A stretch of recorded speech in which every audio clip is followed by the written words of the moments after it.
with Nick Smith.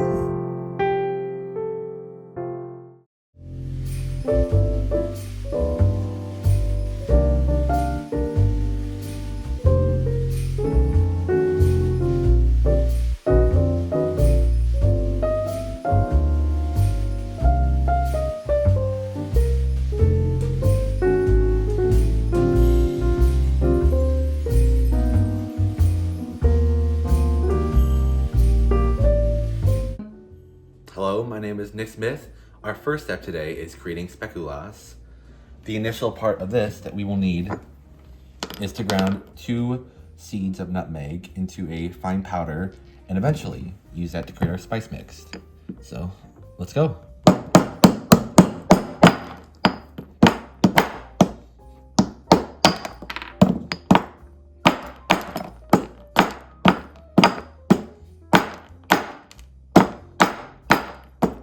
So you can already start to smell, if you're right here with us, you can start to smell the nutmeg coming out of that. This is a primary function of nutmeg. Typically,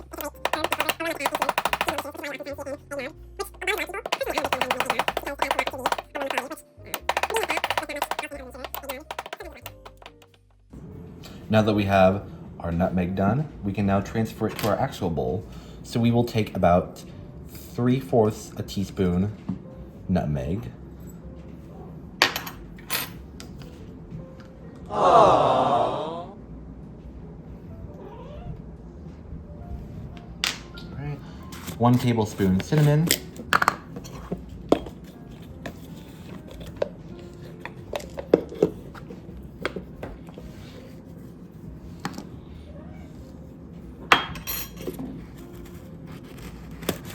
And then now 7/8 of a teaspoon cinnamon.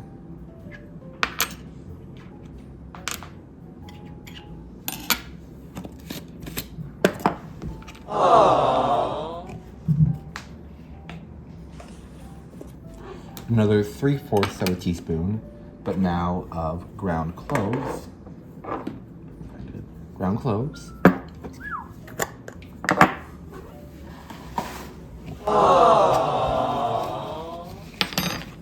3/8 a teaspoon of ground ginger.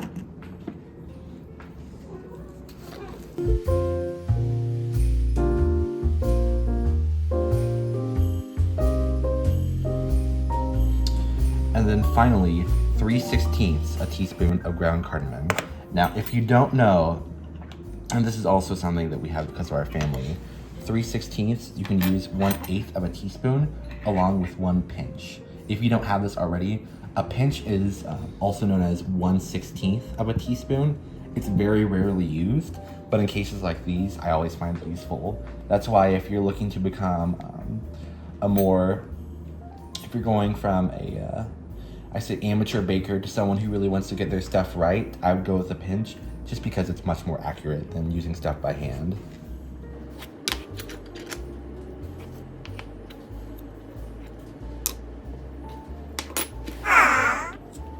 Now that that's all done, we just need to stir it up with our special spice fork. So, have you ever heard of the Ligma fork? There is a good, I don't remember his name right now, but there is a, I think, baker / cook on YouTube. He speaks with like an extraordinarily monotone voice, and his humor is pretty stupid, but it is still able to get, like, he inhabits this perfect world where it's like a balance of like baking for my mom and kind of crude jokes for the rest of our family. And it's something that the entire family would enjoy. I recommend watching him after you're done with this video. Remember that. Alright, so there is our speculoos spice mix. What does it smell like?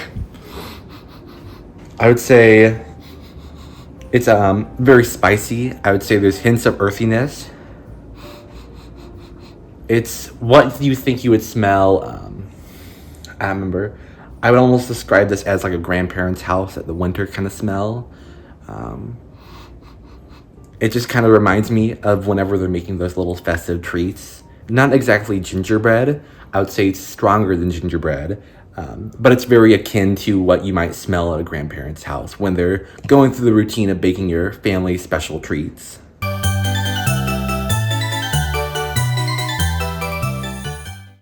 So now we're on to the final part, not really final, main part of our dish, which is the Pepernoten. The first thing we'll want to do for that is we want to create our self-rising flour. So this is a type of flour where it is a blend of not only all-purpose, but it's also has about a tablespoon of baking powder along with it, and about a half teaspoon of salt. So if I get this out, and because typically with European recipes, you'll measure with grams, and especially with flour, just because flour really changes depending on the density. I would always recommend, if you're making this at home, always using grams for these types of recipes. You really should be using grams in general.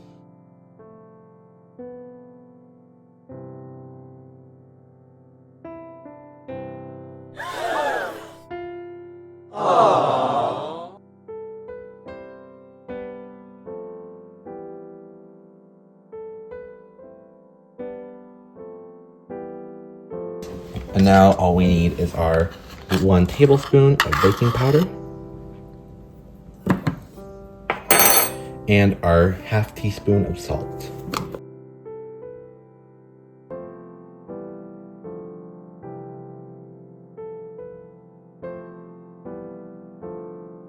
Of course, we will bring back the fork. If you're not using like anything sticky or anything like that, a fork is always a good alternative to having to bring out a whisk. Unless you're doing something that really needs fine handling, a fork will do the trick most of the time just because it has similar gaps.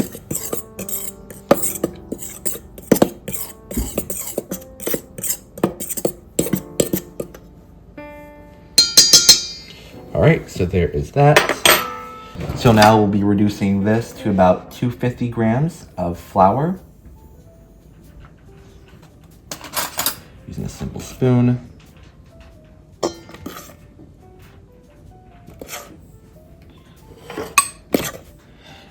And while perfection is not always needed, sometimes it kind of just happens. Wow! I know. Next, we will add 125 grams of our brown sugar.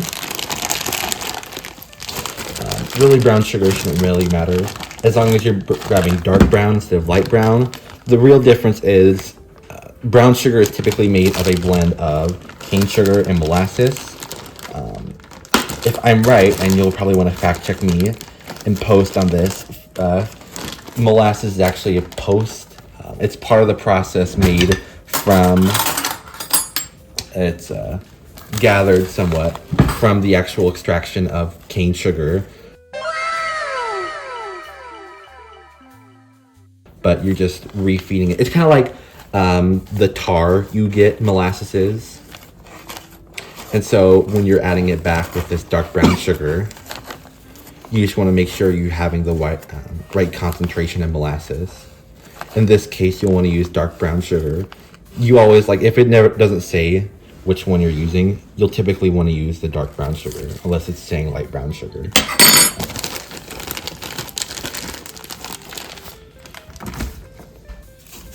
Alright, next up, we'll be microwaving this for about 1 minute on 50% just to get this softened.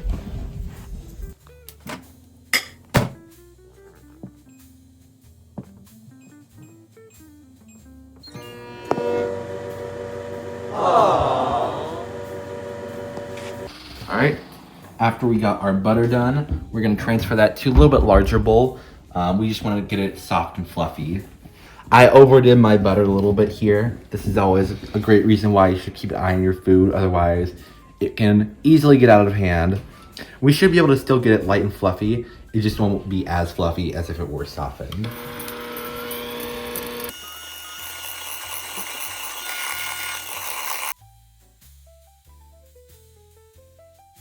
That should be it. About as good as we're gonna get it. You can see right now it's almost turned into not exactly gelatinous, but a much more viscous liquid. All right, now that we are all done with that, we should, if you did the measurements right, you can just add all this in, and it should be exactly 2 tablespoons of the speculoos. We will grab also 1 pinch of salt, which, since we already used the pinch before, we can use a smidgen, which is half of a pinch.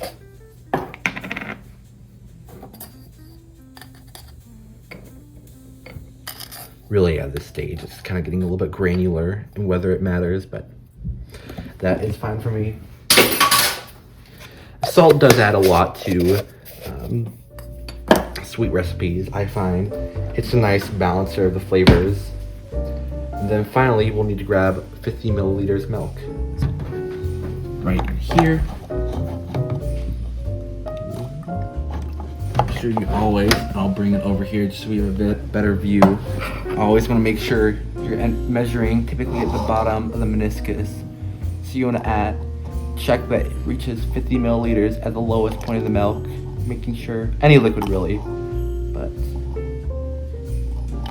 making sure it just touches the line typically. All right, that should be. We will also add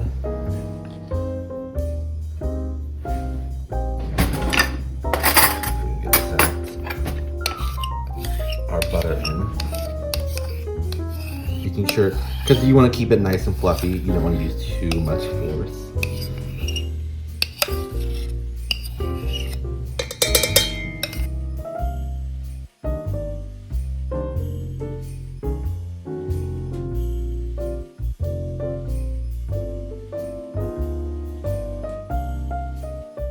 So the biggest thing that you want to do when thinking about it this way is this really needs to be consistency of dough. Really what you want to do is you need to, typically I'm just going to use a dough hook for this. I think we have it around here, but this just helps it getting the right texture. Sometimes with flour, you can obviously overmix it, you can obviously undermix it. You'll typically recognize if it immediately if it's undermixed, but you can easily go to overmixing, and having a dough hook just helps getting it the right texture. So, like I said before, we'll be blending this until it turns about the texture of dough. So.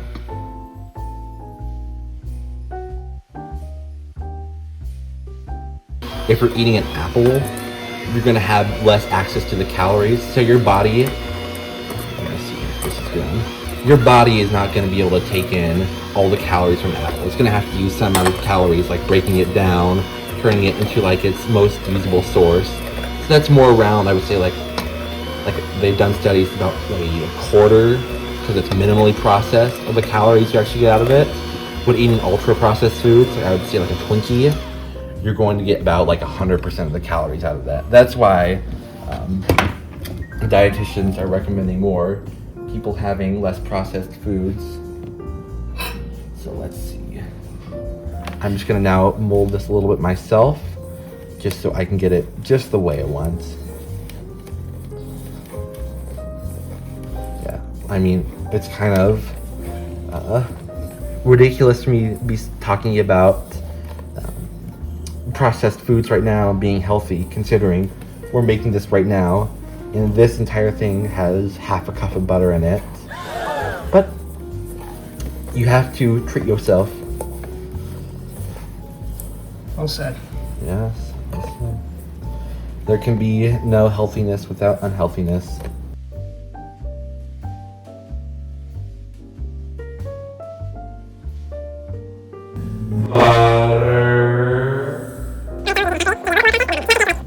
Plain cheese.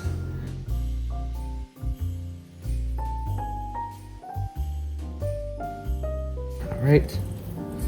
Let's make sure. This is pretty doughy. Yeah, I think we are just about done. Now, our final thing that we'll want to do here is we want to take this dough and take small pieces of it, roll it into about, let's say, 1.5 centimeters in length. So that's about the size of marble if you're thinking about it. Get it down to just about that. Even a little bit less than this even.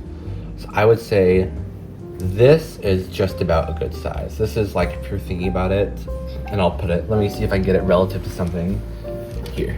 This is a can of soda right here. This is about how big it is.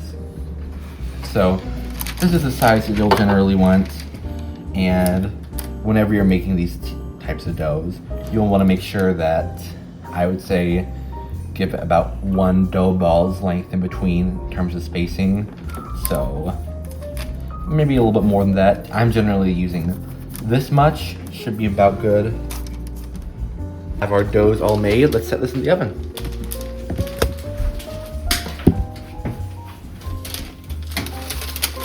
Typically, you use the center shelf, but in this case, it really shouldn't matter that much. Let's see.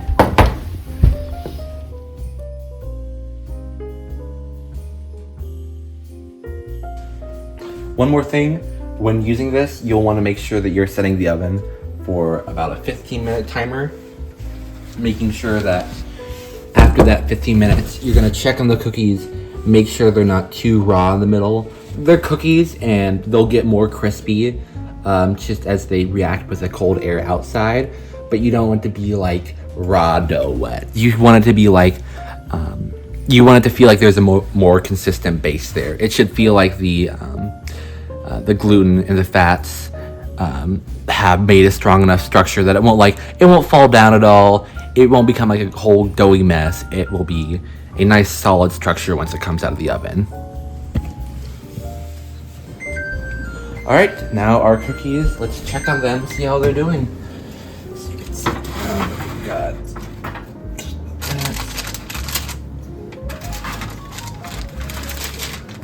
Let's see.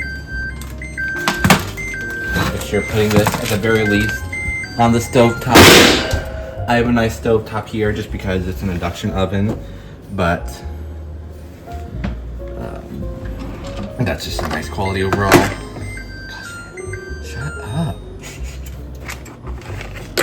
I just wanted to stop once I take it out of the oven. It should recognize that. Let's do our toothpick test. Oh yeah. Crunchy on the outside. Almost no dough in the middle. Honestly, I would say this should be a good amount. Let me just make sure.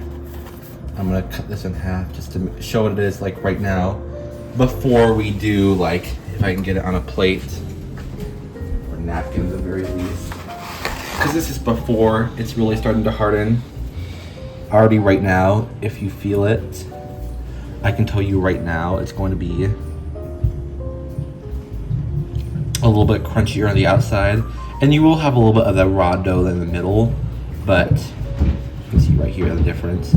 You really should not have to worry about that once it immediately comes out of the oven, just because it is still hot enough that this dough will still be baking after you take it out of the oven. So don't be too worried about that. If it goes in and out and you're seeing no dough left on it, that's like always typically a good sign that you're doing it right. All right, and now we'll wait for them to cool. Okay, all right, finally we have our cookies done. As you can see, a nice crispy outside is what you're looking for after all this. They should be cool very quickly just because they have a low or high surface area to volume, just because how small they are. Right here, I have a cup of vanilla milk. If you could, I would always get the highest fat percentage possible of milk, along with, I'd say, maybe about like a teaspoon of vanilla. So let's go ahead and try it.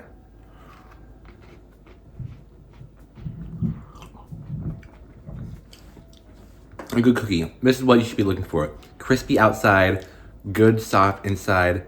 That is a good cookie. What's it taste like? It's almost like it's a gingerbread, but it's much more floral. It's much more aromatic, I should say. You can smell it from a whole bunch of other you can smell it, I would say, probably much further distance than you could a gingerbread cookie. It's all right. If you could think like a gingerbread cookie you could smell from 3 feet away, you could probably smell this from 6 feet away, just because of how many spices are packed into this. Overall, Good flavor.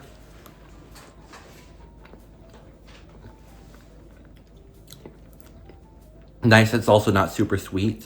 I would almost say it's like, it reminds me much more of like fatty than sweet than anything, along with that hint of spices. Yeah, and then finally a little bit of that earthiness at the end. Not quite bitter, but just a good amount of that earthiness to send us off. Thank you for joining me today on this Netherlandic expedition of cookies. I hope you all have a wonderful time with your new bake. Make sure to make it for your grandparents, sharing it all around, as this is the season of giving. And have a good time and a good year and a good rest of your life, because I probably will not see you again after this message.